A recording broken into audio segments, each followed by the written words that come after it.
All right, welcome back to the channel, everyone. Today we're going to do a reaction to a video from Nonstop. This one's called How Good Was Allen Iverson Actually? I kind of realized I haven't done a lot of content on Allen Iverson directly. It's been a lot of like passive stuff based off of other players I've been focusing on. And Allen Iverson was an absolute freak of nature that deserves his respect. So today we're going to cover that. Link to the original video is going to be down below if you want to check it out from Nonstop. And let's check this out together. Here we go. Allen Iverson was one of the most polarizing NBA players ever. On the court, he was a pure scorer, killer dribbler, and a ferocious competitor. Off the court, he was a crowd magnet. Is that real? Is that real? A ferocious competitor. Off the court. What the hell? I don't know many men who can do that. He was a crowd magnet, a fashion icon, and a party animal. He was the best and the worst teammate at the same time. Yeah. A coach's dream for one game and a nightmare the next. AI was hated by many, but is still one of the most beloved NBA players ever. He was the least efficient player who won a scoring title, and a bad defender that led the league in steals. His nickname was The Answer. But even 10 years after he retired, the question remains, was Iverson really as good as he was popular? I mean, I'll put my take in there real quick. Allen Iverson. You know how I always say to be like the greats, like one of the greatest, you have to, one, be the best player, two, be, the best winner. Well, Allen Iverson gets one of those two. He was one of God's gifts to basketball.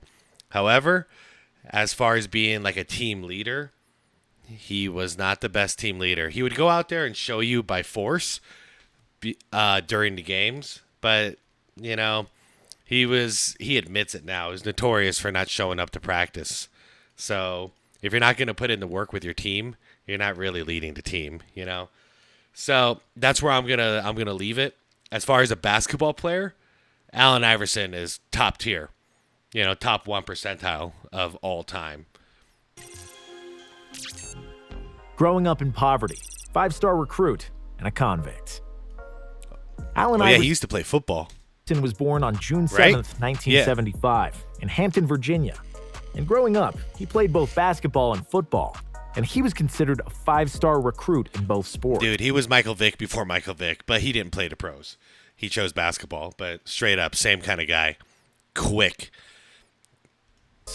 As a junior, Iverson led his Bethel High School to state titles as a point guard in basketball and a quarterback in football. Crazy. And was named as Virginia Player of the Year in both sports. Man, he's got some resemblance to a young Ken Griffey Jr. right there. Same smile. Iverson was destined for greatness. But then on February 14th, 1993, one incident nearly terminated his career before it really began.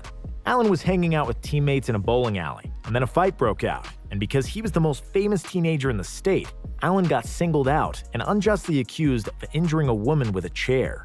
The prosecution waited 8 months before he turned 18, so they could judge him as an adult. Iverson got sentenced. Okay, that's messed up.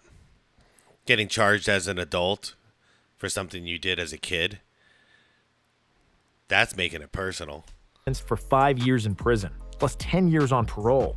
He served 4 months in a correctional facility in Newport before the governor of Virginia overturned his conviction due to insufficient evidence. Still, due to his new reputation as a convict, NCAA universities withdrew their scholarships, and his basketball career was not yet salvaged. After a hearty letter from Allen's mother, Georgetown's coach John Thompson accepted Iverson's plea, and Allen repaid him with electrifying performances on the court.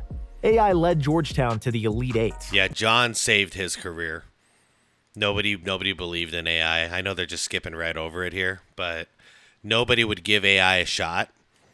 And John in Georgetown, John Thompson, he came out and he believed in the kid, and he kind of took him under his wing. It was a big deal. Big deal. And made the first team All-American as a sophomore. And he was named Big East Defensive Player of the Year in both years as a Hoya. With 22.9 points per game, he is still an all-time Georgetown leader in scoring average.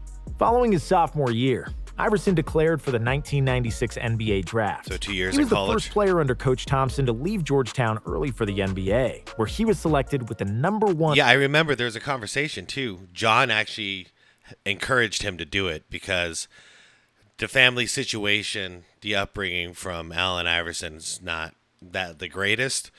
Very poor family, living in the hood. So John Thompson was like, "Hey, man, you're ready. Go get money. Go get paid. Go get your mom a house." An overall pick by the Sixers. At 6'0" and 175 pounds, AI became the shortest and the lightest number one pick ever. Wow. Rookie of the Year and rise to superstardom. In the 1980s, Magic Johnson and Isaiah Thomas set the trail for point guards to be the focal points of a championship team. Although they could score the ball, Wow. both Magic and Look at Isaiah that. were old school, pass-first point God guards. damn, man. I forgot how much he dunked when he was young. He was so short. Man, I'm 6'3" and I only dunked a ball a couple times. He's 6'1" and he's dunking like this. Wow. Who have won titles as passers and teams loaded with talent. In the 90s, the game slowed down significantly and became very predictable due to the huge number of isolations for high-scoring guards and small forwards. That's Steve Nash guarding him. Steve Nash, one of the worst defenders of all time. And post-ups from bigs. There were still pass-first point guards such as John Stockton and Jason Kidd, Yeah. but the new wave of point guards was emerging, with Iverson at the helm. It's interesting because you got to wonder if we would have had guys like Steph Curry and a whole new wave of shoot first point guards if it wasn't for Allen Iverson, because I never seen anyone do it like that before Allen Iverson. Even when Jordan shifted the point guard for a section of a season, yeah, he was still getting you like 30 points a game, but he was getting 10 assists. So Allen Iverson was the first guy to break that mold and say, screw the position. I'm going to go out there and shoot. AI played shoot first, ask questions later kind of basketball that changed the point guard position forever, Damn, look at that largely due dunk. to his influence. In a stacked draft class with Kobe, Ray Allen, Stephon Marbury, Yeah, if you try and get a box of cards from 96, man, it is expensive because you got all those rookies in there. And I did it with my friends recently, and I've got, yeah, I got you, I got you, I got you, I got you, I got you, and that's all I really cared about. But that's a lot of awesome rookies. There's some not here too that were badass. I just can't remember it right now. Steve Nash, and Antoine Walker. Allen dominantly won Ray the Rookie Allen, of the Year Stephon award Marbury, with 23.5 points and 7.5 assists Steve Nash. on average. Iverson immediately became a star, and he dazzled the crowd with his fast dribble Damn. and scoring prowess. He broke Wilt Chamberlain's rookie record of 3 straight games with at least 40 points. Really? Doing so in 5 straight games, including a 50-point effort against the Cavs. The highlight of the year was his crossover on Jordan, Yep. which remains one of the best plays anybody's ever had at Mike's expense. Tell me you haven't seen that highlight 1,000 times, but it was a big deal. Jordan was a top tier defender, and then here comes this little kid. This little kid playing street ball, and he freaking, man, that crossover was something else. Iverson finished with 37 that night, and with audacious plays like that, the NBA crowds were glued to their seats to see what he's going to do next. Yep. Apart from stellar play, people could see that AI was not afraid of anybody, and that he carried himself with certain swag. He was the epitome of hip-hop. Now, I really wanted him to win a championship. Even though they were contesting against my Suns in the West, and when he went to Denver, dude, I was really, really pulling for him and Carmelo to win one together. I wasn't the biggest Melo fan, but, man, how can you not want AI to win? Dressed like a rapper, and he had that battle rap attitude, saying, "I'm better than you, and I'm gonna get mine, and there's nothing you can do about it." AI was generously listed at 6 feet, but was probably 5'11" and change. However, he had the mentality of Michael Jordan Crazy. and the body of Trey So he's not even officially 6 foot, and he's dunking like that? What an athlete. Burke. He was small, but his persona was larger than life, and he oozed confidence with every breath he took, and everybody felt it and fell in love with it. Becoming MVP. AI had the speed that was never seen before on the NBA hardwood. Iverson's ability Look to at him. slice through the basket no matter how many Look at defenders that. he threw at him Look at that. was unmatched. And he is without a doubt one of the best drivers in NBA history. Before he stepped on the scene, Tim Hardaway's crossover was the most famous one. Yeah. But when AI showed up, everything else faded away and was not as good. He broke the ankles of half the guards in the league, and many players said they were anxious the night before they played the Sixers, simply because they knew they could get embarrassed by Iverson. By the way, for some reason, Tim Hardaway was always salty about, because he thought like he created the crossover or something. I don't know, man. Tim Hardaway was a beast in his own right, but out came Allen Iverson with an even quicker crossover, and Tim Hardaway's salty to this day about it. Still makes passive aggressive statements about Allen Iverson's crossover and it not being legitimate. It's weird, dude. They should have been like brothers. Just that good. And in a one-on-one scenario, he was unstoppable. Quickness and skill were a nightmare for opposing guards, and nobody could deal with him off the dribble. However, his team was not equipped for playoff success. No, they weren't. And after missing the playoffs in his first 2 seasons, Iverson and the Sixers lost in the second round to the Pacers for 2 years in a row. By the turn of the millennium, his jumpers started coming along, and AI hitting from deep unleashed a whole other set of problems for anyone trying to guard him. Philadelphia also hired Larry Brown as a head coach. Oh, they went to war to reach Iverson, but that would all change in the 2000-2001 season, the best year of Iverson's career. I know Iverson spent 1 year respecting his coach and respecting the process, and he was MVP and went to the NBA Finals. I wish he came with that same attitude every single year because it just shows the kid's potential. The 76ers finally assembled a squad fitted around Iverson, which wasn't the easiest thing in the world. And not even a great squad. He brought kind of a, mediocre squad to the finals that year. The team featured gritty role players who would hide Allen on defense and let him shine on offense and feed off of his relentless drives to the basket. Defensive ace Dikembe Mutombo. He busts everybody, man. He busted Jordan. He's busting Kobe. Patrolled the middle, and Eric Snow was the nominal point guard of that team and its second leading scorer. But he only averaged 12 points that year, and the nomenclature wasn't really important. Whether you call him a point guard or a shooting guard, it didn't matter. AI had the ball, and when he got it, he usually didn't give it away. AI won the 2001 MVP with an average of 31.1 points, with an insane usage rate of 38%, second highest usage ever at the time. On the way to the finals, Iverson had some of the most memorable performances against Vince Carter in the East semis, where the two superstars traded 50-point games back and forth. The Sixers advanced in 7, after which they played 7 games against Ray Allen and the Bucks, where Iverson scored a combined 90 points in games 6 and 7 to push Philly to their first finals since 1983. So he averaged 45 those in the closeout games? Not too bad, sir. Best game of his career. The 2001 LA Lakers were one of the best teams ever assembled, with Shaquille O'Neal in his prime as the most dominant big man who ever played, and Kobe Bryant, who emerged as a superstar in his own right, surrounded by great shooters. The Sixers were the heavy underdog and were written off before the series even started, but Iverson had other plans, and he was too proud ever to admit someone was better than him. In Game 1, he tormented the Lakers' defense the entire night, with relentless drives to the basket and smooth jumpers from the baseline. AI had 30 by halftime, and the Sixers had a 15-point lead in the third quarter. Then came Tyronn Lue, a small point guard who wore cornrows like AI, and who was the only Laker fast enough to keep up with Iverson. Lue ran after Iverson like a dog, hounding him relentlessly as soon as he picked up the ball at half court, and pushing him to take tough contested jumpers. The tactic worked, and the Lakers caught up the lead and pushed the game to overtime.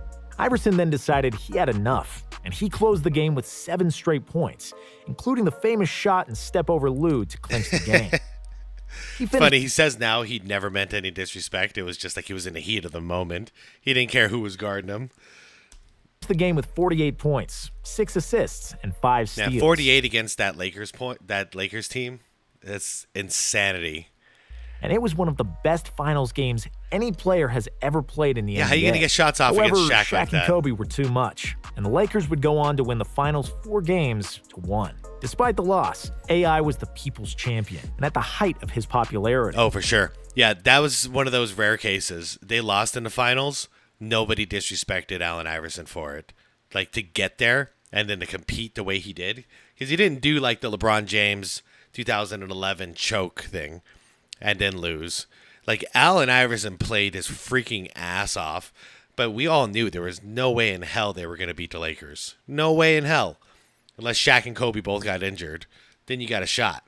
But no one has ever disrespected Allen Iverson for that, because he went out there and put it all out on the line, laid it all out on the floor, and did his damn best. Playoff disappointments, trades, and NBA exit. After his MVP year, Iverson kept piling on points on a large volume of shots and led the league in scoring for 2 more times. However, neither was he willing to change his ways to let some of his teammates thrive, as he was always among the league leaders in usage rate. And in fairness to him, the Sixers never put as good of a team around him as they did in 2001. They won exactly 1 more playoff series with Iverson, and after a 2005 first-round exit, it was time to face the truth. Time to go to Denver. The Sixers can't win the title with AI as their best player. They traded him to Denver. Well, they haven't won the title with anybody either. But yeah, I see what they're saying. Dude, when was the last time Philly won? Was that in the early 80s? Against the Lakers? Let me know in the comments. I think that was it. Was that? Yeah. Right before Charles Barkley got drafted, right? Moses Malone? Yeah. I think so. At the midpoint of the 2005-06 season, where he joined the young and talented Nuggets, led by Carmelo Anthony. Yeah, that was a fun duo. With the Nuggets, AI played some of the most efficient basketball of his career, but the team was too inexperienced to make a deep playoff run. After 2 first-round losses, Denver traded Iverson early in the 08-09 season, and it was the beginning of the end for AI. He was still good, but he lost some of the speed he had, which was a death sentence for an undersized volume shooter. After half a season in Detroit and 3 games with the Grizzlies, Allen Iverson returned to Philadelphia, where he belongs, and where fans greeted him like a deity. Yeah, the answer played the last 25 games of his career for the Sixers and finished his NBA career in 2010 at the age of 34. Legacy, trendsetter. All right, what they're not covering is what ended his career was he refused to come off the bench. So his last 2 stints was Detroit. And was that Memphis? I believe it was Memphis, but that only lasted a couple days. But yeah, he refused to come off the bench and be a 6-man. So that just like abruptly ended his career. Many people hated Iverson and his ball-hogging habits, his brash antics, and clothes that were fitted for someone double his size. However, for all the aspiring ball players, and especially for smaller guards, Allen Iverson was a god. For all the Davids that were trying to make it in a game of Goliaths, Iverson was the North Star.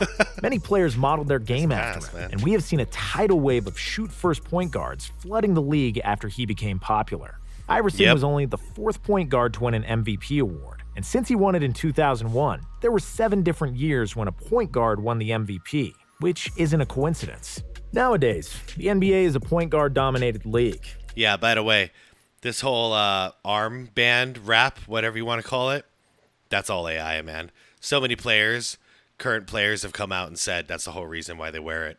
It's more of a style thing because AI was doing it. And AI set the trend. Which was a revolution directly started by AI. Iverson was a trendsetter, and he changed the way people talked, dressed, and behaved. In the early and mid-2000s, half the NBA wore cornrows, football jerseys, and oversized t-shirts. If a kid bought an arm sleeve, he didn't buy it to protect his elbow. It was actually because of the big impact he had on everyone that David Stern had to implement a dress code because everyone was starting to dress and look like AI. He bought it because Iverson made it look cool. Yep. With AI, you have to take the good with the bad. Iverson grew up poor in a bad neighborhood. He lived in an apartment where the sewer system was draining on the floor. I'll never forget the smell of my feet. That's what pushed me to succeed, Iverson said. Wow. And just when you'd think that these conditions made Iverson get up at 5 in the morning and work on his game tirelessly. Wow. I'm sorry.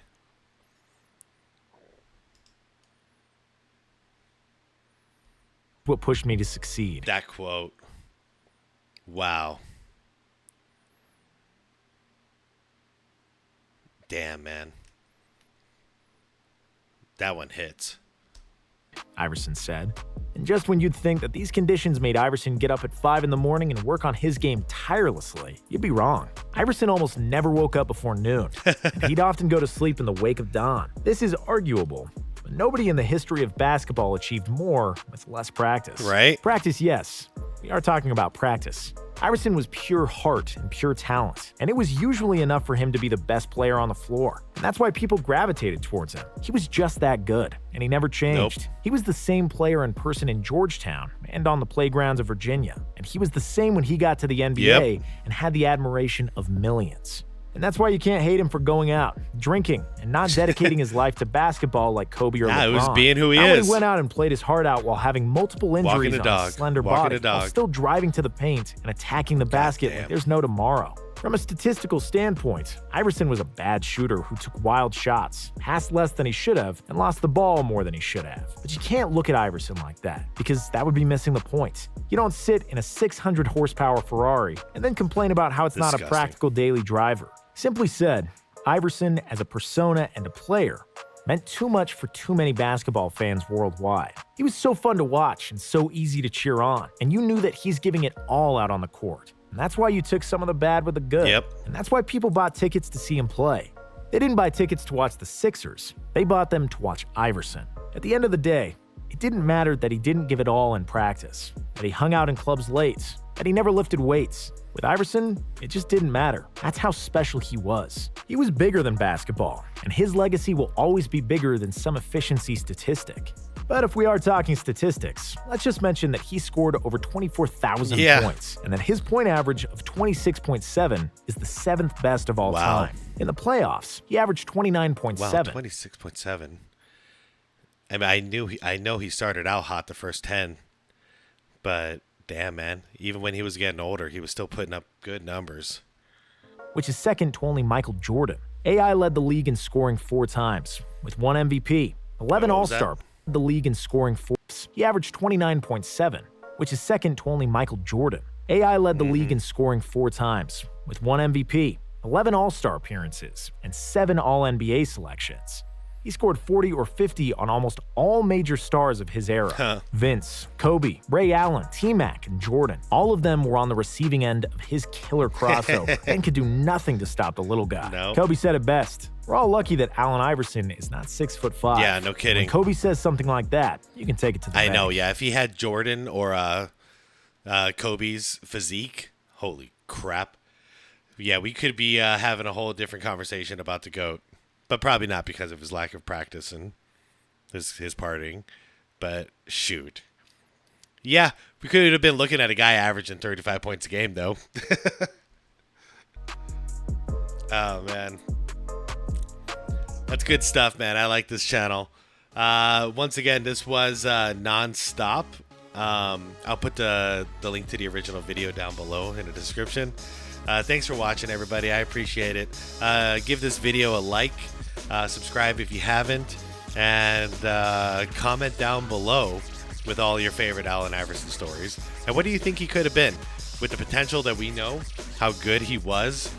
And, you know, the fact that he didn't practice a lot and he was out drinking and clubbing a lot. Like, if he was zoned in like Kobe or zoned in like Jordan, what do you think he could have been?